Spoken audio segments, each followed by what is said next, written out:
Khufu has just died. The boat that we flew over in the harbour has just transported his remains into this temple, called the Lower Temple or Temple of the Valley. Here we can see the body of the king under the purification tent, where it's washed down. This is the first step of a slow preparation, 70 days, necessary for Khufu to be reborn and achieve eternal life. These steps will be performed in succession at 4 points in the funerary complex. The Lower Temple, where we are now, then the Royal Causeway we are flying over now, connecting the avenue to the Upper Temple, and lastly, the pyramid in which the king will be buried. Here it is, this fine pyramid, the seventh wonder of the world, dominating the plateau with its 146 meters of immaculate limestone. This is a master coup, but it's not a first attempt. In fact, one does not get to design and build such a masterpiece by chance. Khufu's pyramid is part of a well-established tradition of funerary architecture.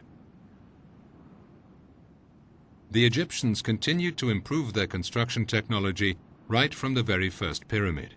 The stepped pyramid of King Djoser, Snefru, the father of Khufu, had 3 built, with smooth sides, including the Red Pyramid, which immediately preceded that of Khufu. This is a magnificent pyramid, smaller and less steep than the Great Pyramid, but its plan is very pure. The distribution of the funerary chambers is straightforward. A descending corridor, 2 antechambers for the funerary furniture of the deceased, and a chamber in the mass of the pyramid.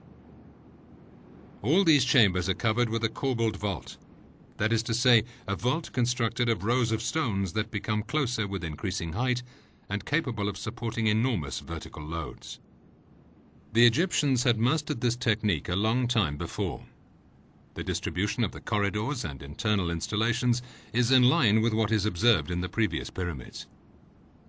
And here is the Pyramid of Khufu, higher, steeper, and with an internal layout that is a total departure from previous pyramids. There are 3 funerary chambers. The first, dug very deep into the bedrock and remaining unfinished, the second in the mass of the pyramid, and a final chamber at 1/3 of the height.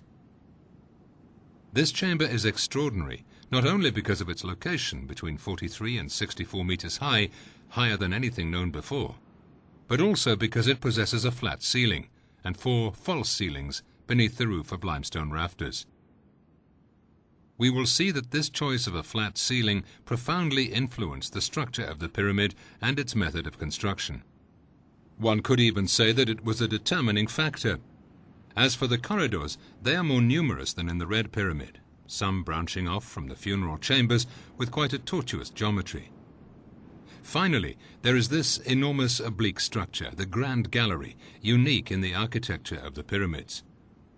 Such a revolution is astonishing, the Egyptians having previously developed their technology gradually from one pyramid to the next. To sum up, the Khufu pyramid presents us with 2 enigmas, one in its construction, and then the one of this evolutionary leap. To construct a pyramid, it's necessary first to choose a suitable location and establish an infrastructure.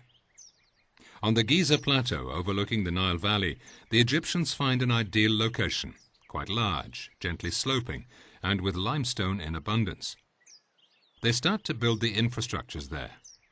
They have to establish lines of communication and transportation for the stone.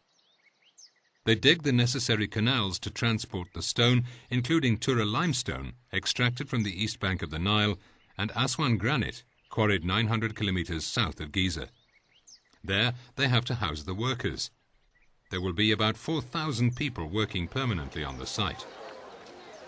First, there are the construction professionals, architects, foremen, masons, carpenters, and other qualified workers. There are also the seasonal workers, for example the peasants who come to carry out a sort of pyramid duty while their fields are inundated by the flooding of the Nile. Assigned simple tasks like handling materials, they're paid in kind, food and drink, and earn their place in eternity in contributing to the building of their king's eternal monument.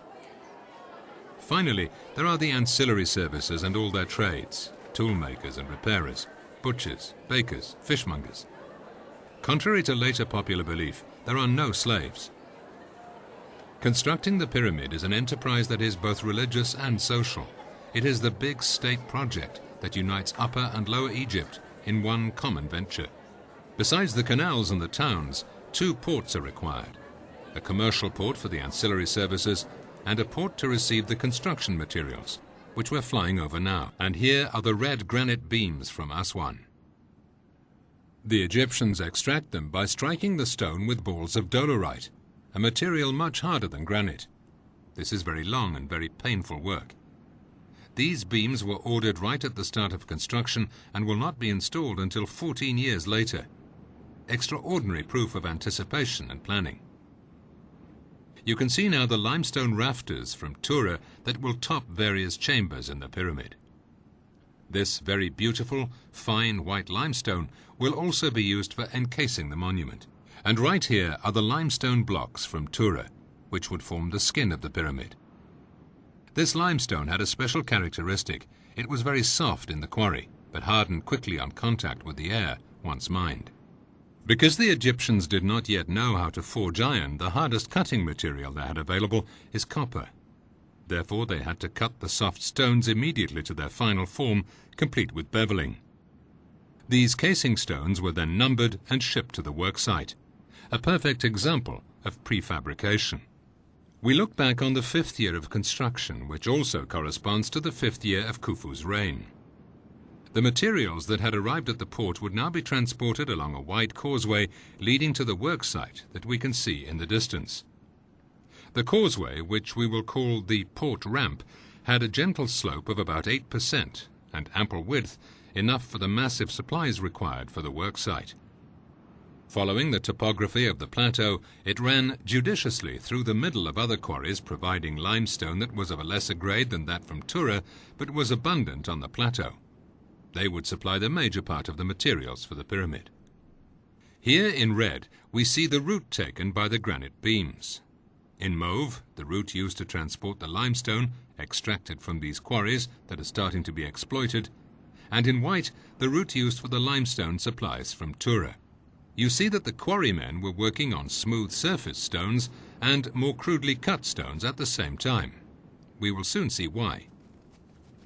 As the wheel did not yet exist, the stones were transported on wooden sleds, an example of which can be seen in the Cairo Museum. The blocks of local limestone would then be pulled up a second external ramp, which we'll call the pyramid ramp. About 325 meters long, with a slope of 8%, it was built with the same limestone taken from the local quarries. This ramp had 2 lanes, one to allow the stones to be transported, the other in the process of being raised in height. The pyramid was constructed in successive horizontal layers called courses. During the construction of one course, the ramp was elevated to prepare for the construction of the next course. In this manner, construction never stopped, the ramp and the pyramids progressing together. As for the Tura limestone blocks intended for the outer casing, they followed a very different route. They were transported via an internal ramp, also with a gentle slope, constructed behind the pyramid's surface, starting from its base. Here we can see the entrance. This internal ramp constitutes the principal idea behind Jean-Pierre Houdin's theory, the construction of the pyramid from the inside. This is the principle. The Tura casing stones were laid first. Remember that they had been cut side by side at the quarry and numbered.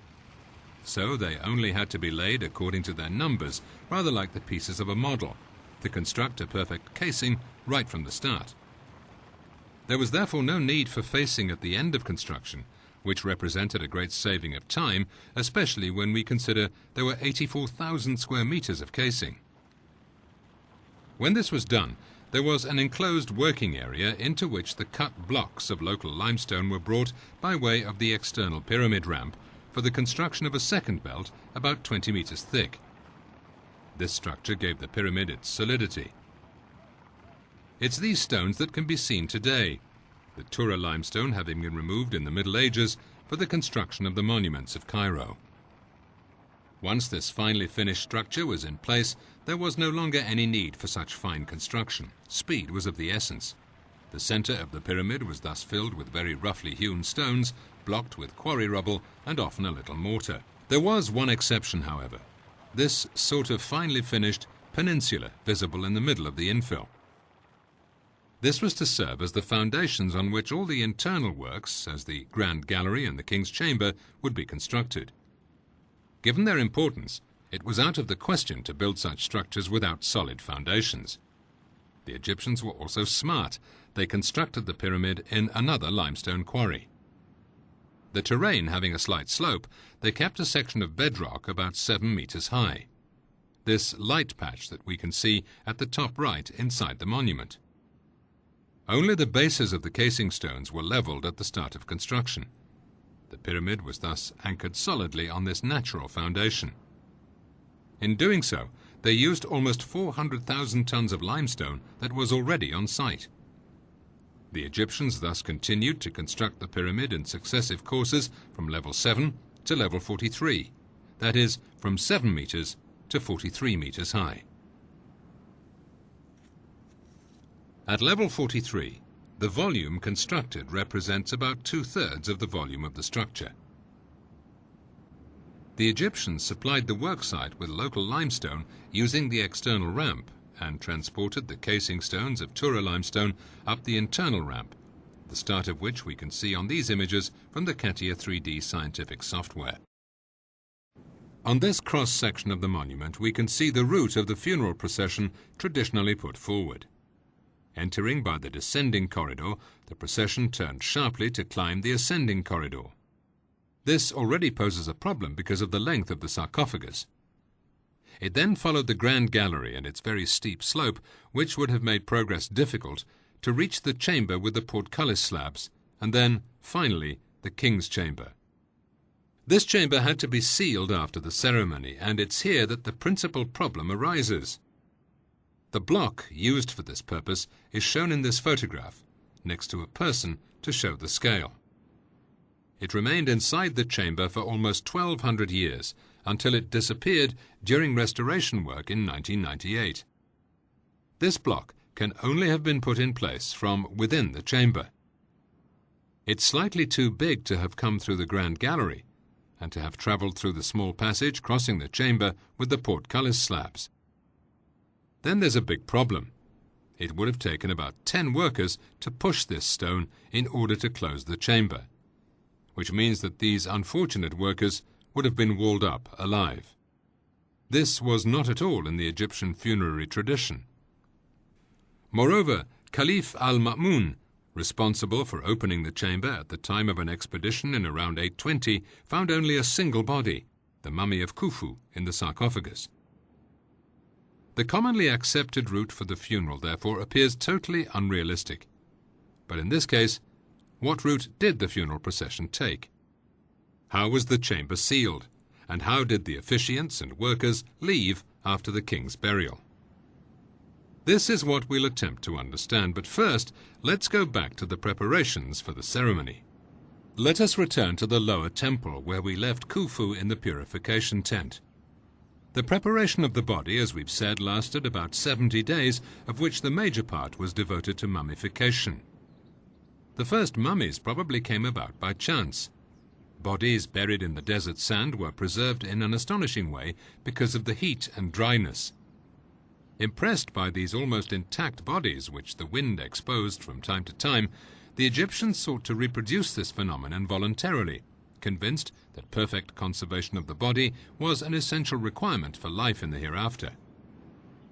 Mummification procedures were already well established during the Old Kingdom, to which Khufu belonged. The Egyptians quite understood that humidity was the #1 enemy of conservation of the body. After purification, the intestines were removed from the body. An essential component of mummification was then introduced: natron. This is a sodium salt that's formed naturally in certain lakes. The Egyptians had noticed its properties as a drying agent.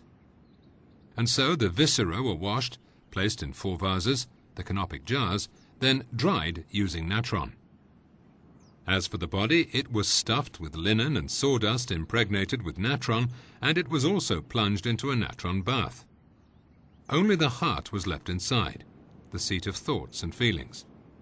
Later, it was sometimes replaced by a golden scarab. In this way, the body was dehydrated by the action of the salt, preventing any decomposition. After 30 to 40 days, the natron was removed from the dehydrated body. The abdominal cavity and thorax were filled with cloths impregnated with aromatic substances. Balms and perfumed oil were applied to the body to restore a little suppleness to the skin. We move on to the wrapping.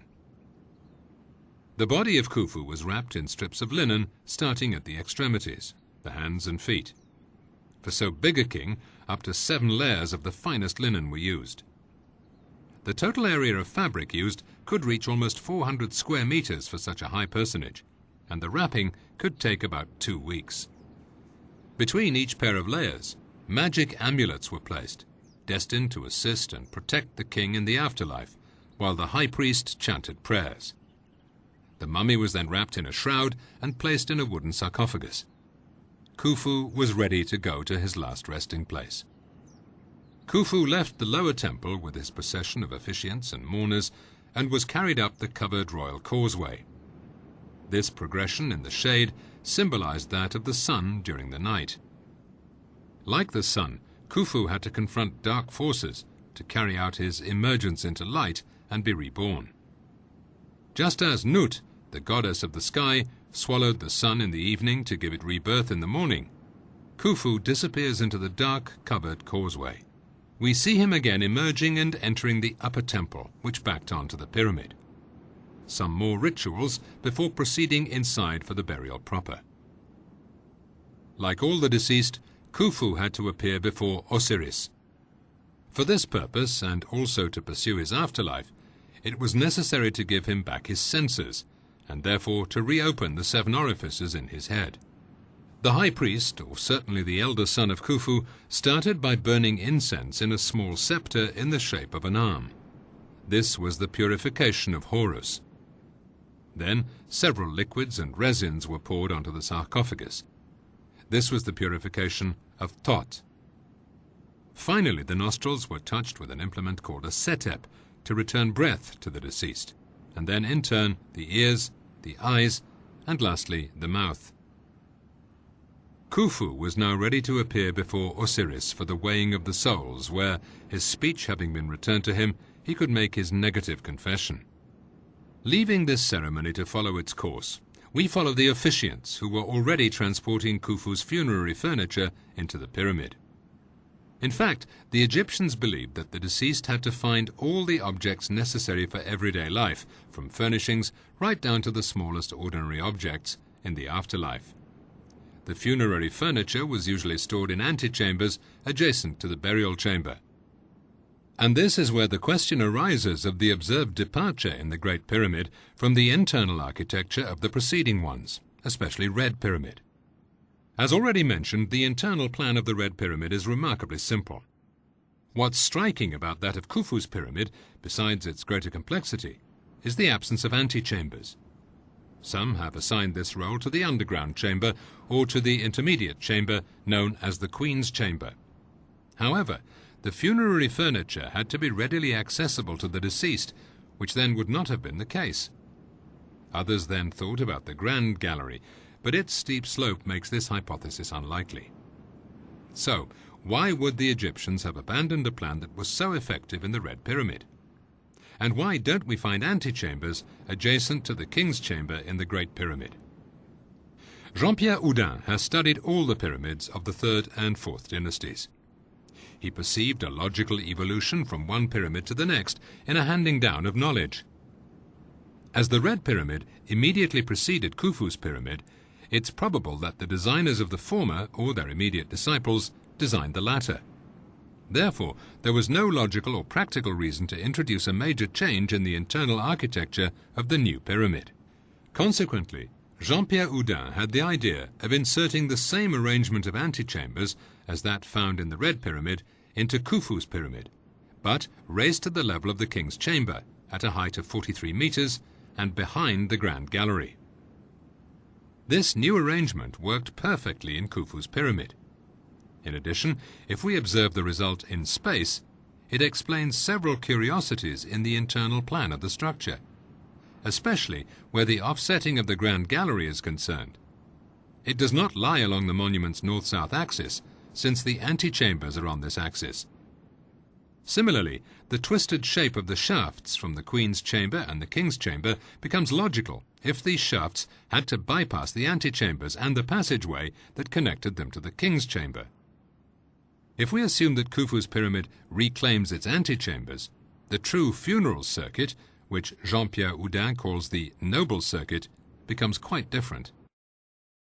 Therefore, the entrance in the eastern corner of the northern wall of the chamber that visitors use today is not the one the Egyptians built for the funerary procession to use. The true entrance was cleverly concealed in the western corner of the same wall. If we look carefully, we can see that the red stones form a portico which supports the load of the ceilings installed above. The yellow stones, in contact only with the red blocks of the portico, are simply infill and do not cause any load on the stone that's underneath. This block is therefore free of any load, which means it can be moved. We can still see today, if we visit the King's chamber, that the joints between the stones of the wall are perfect, with not enough room to slip a razor blade between them.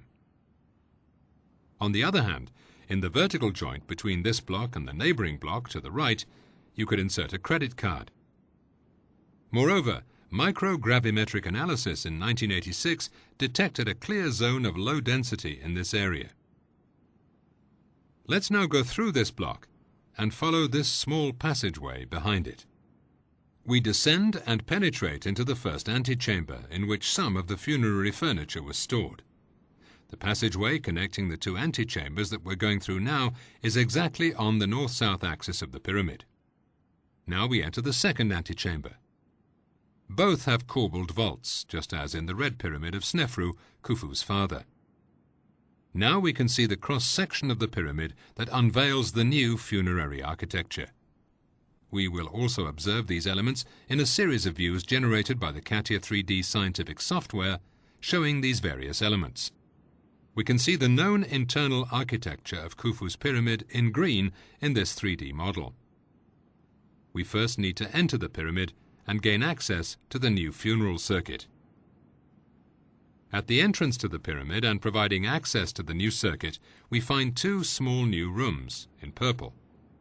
They are connected by a short vertical shaft to the ceiling of the descending corridor leading to the underground chamber. Later, we'll see signs of these rooms on the face of the pyramid.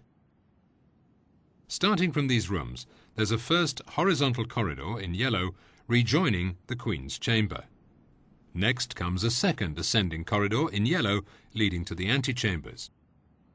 We cross the two antechambers in red before climbing towards the King's chamber. Starting at the second room, at the pyramid entrance, there's a vertical shaft. We shall see that this shaft rejoins the internal ramp. We see a new corridor leading to the Queen's chamber, parallel to the one that we've seen. This corridor was detected by radar by the Japanese team of Dr. Yoshimura from the University of Waseda in the late 1980s. Let's look at the narrow shaft running north from the Queen's chamber. This shaft, according to the official surveys, bends, for no reason that the conventional theory can provide.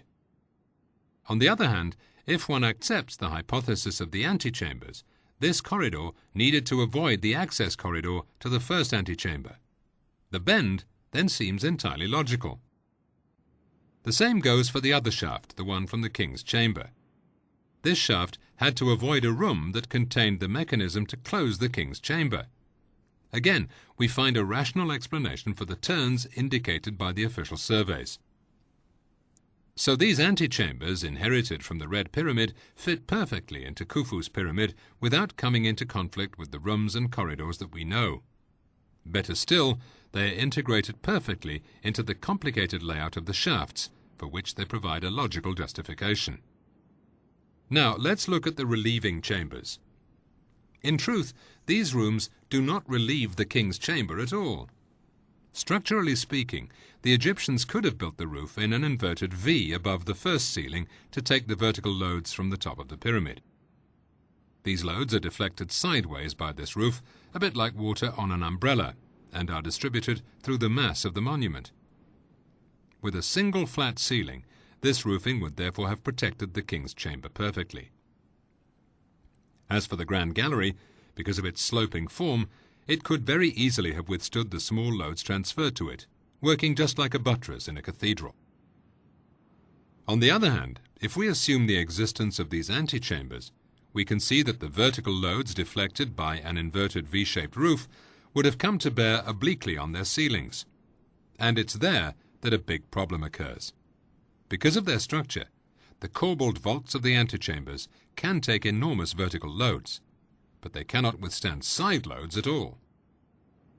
Consequently, it was absolutely necessary to transfer these oblique loads much higher up so that they could pass above the antechambers. This is the true role of the multiple ceilings of the king's chamber, and the relieving chambers do not relieve the king's chamber, but the antechambers.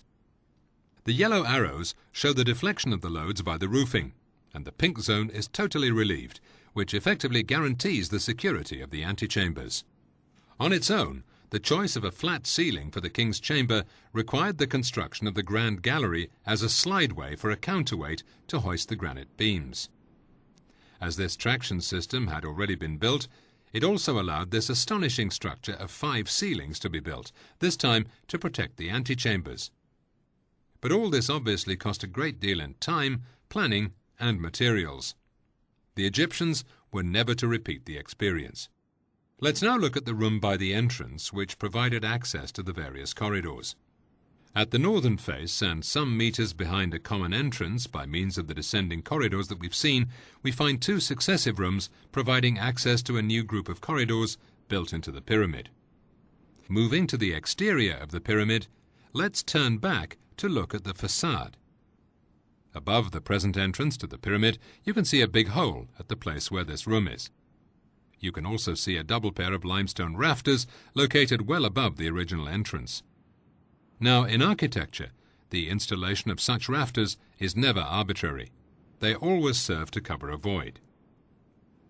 This archive photograph indicates the position of the rafters in comparison with the corridor. The people indicate the scale.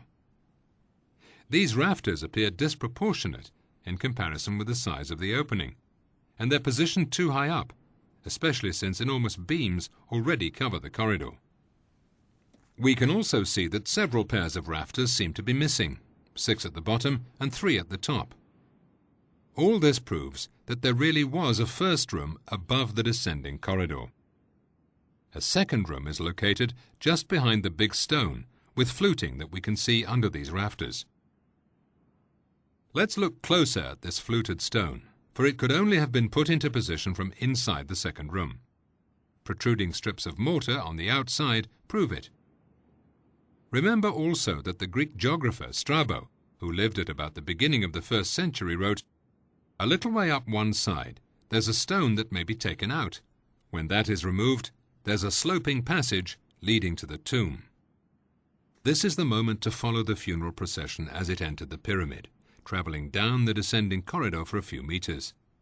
It then climbed a shaft into the first room, and passed into the second. Climbing over the fluted rock, it reached the second ascending corridor, which it climbed up toward a new horizontal corridor that led to the first antechamber. Here we enter it, then pass through into the second one. The workers and the priests then had to climb this ladder and make their way up this corridor, and finally enter the funeral chamber by the concealed entrance in the northern wall. They proceeded with Khufu's burial and the closing of the sarcophagus of Aswan granite. The funeral procession then left the king's chamber. The priests and officiants followed this route in the opposite direction to emerge from the entrance. As for the workers, a dozen or so, they remained in the pyramid. They now had to seal the corridors, and especially this chamber, so that Khufu could rest there in peace for eternity. For the chamber, the Egyptians would use an inspired mechanical closing system installed in the bent pyramid. The stone that would close the room and be concealed in its northern wall was for the moment in a room behind this wall. Behind it, a second stone, and a third one higher up, just waiting to push the 2 of them toward the passageway. This wedge just needed to be removed for this stone to be pushed into the passageway, with the second one taking its place. By means of a wooden piston that they manoeuvred by pulling on ropes from the bottom of the second antechamber, the workers pushed the block into the opening in the chamber's northern wall. This chamber was therefore closed from the exterior, and no one was walled up alive with Khufu. Having blocked several points on their way down, the workers pushed back the fluted stone, the Strabo stone, under the rafters between the two rooms at the entrance. Other workers sealed the entrance of the pyramid from the outside. You might think that their remaining colleagues inside the pyramid were now trapped. This was not so, because everything had been thought out when the pyramid was designed. Don't forget that the second section of the internal ramp passed just a few meters overhead. The workers simply climbed back up onto the internal ramp by way of a small shaft. Then they only had to descend this ramp to the base of the pyramid. They just had to seal the entrance, an easy operation because it was at ground level. Not far from the pyramid, a well was found dug into the bedrock, a sort of model that the Egyptians dug to perfect the details of the junctions of all the passageways. In this model, they dug a well above a junction, a detail that we do not see in the known corridors. Quite simply, because this is the one by which the last workers reached the internal ramp. In this old photograph, in addition to the probable entrances of the internal ramp, we can see several notches high up on the same horizontal line. Is it by pure chance that they're located at 43 meters from the base, at the level of the storage platform, later filled in, right where the internal ramp is horizontal? The Great Pyramid, therefore, has funeral chambers consistent with those that preceded it. Its construction, with the rudimentary technical resources of the time, emphasizes even more the tremendous intelligence of the Egyptian builders. They were completely motivated by one overriding goal, that of ensuring eternal life for their ruler, so that, alongside the gods, he could protect Egypt and its tremendous civilization. Judging from this pyramid, still standing after 4,500 years, and by the fascination that it arouses, we can say without doubt that they largely attained their goal.